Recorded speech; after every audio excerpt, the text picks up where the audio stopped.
Jiggly Caliente na amputate ang most of right leg dahil sa severe infection. Marami ang nagulantang sa balitang sumakabilang buhay na ang drag performer at resident judge ng Drag Race Philippines na si Jiggly Caliente sa edad na 44. Mababasa ang kumpirmasyon sa Instagram post na makikita sa official IG account ni Jiggly. It is with profound sorrow that we announce the passing of Bianca Castro Aribego, known to the world and cherished by many as Jiggly Caliente.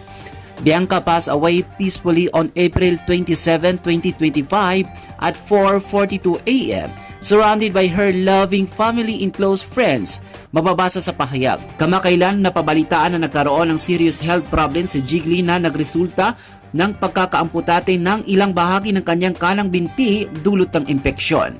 The family of Bianca Castro, known to many as the loved drag performer Jiggly Caliente, is heartbroken to share that over the last month, Bianca has experienced a serious health setback. Due to a severe infection, she was hospitalized and, as a result, has undergone the loss of most of her right leg.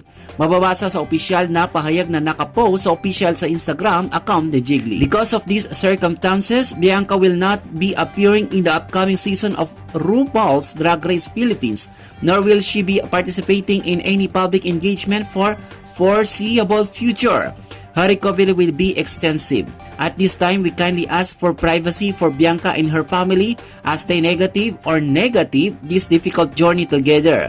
While Jiggly concentrate on healing, we invite her friends, fans, and community to uplift her with message of hope and love on her social media channels. Hindi naman binanggit kung ano ang sinasabing karamdaman ni Jiggly na naging dahilan para magkaroon ng severe infection ang kanang binti, na naging dahilan para puwersahing maamputate ang bahagi sa mga bahagi nito.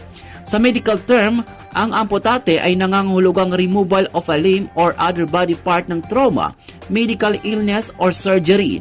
Habang isinusulat ang artikulong ito, wala pang inilalabas ang pamilya ni Jiggly hinggil sa wake details.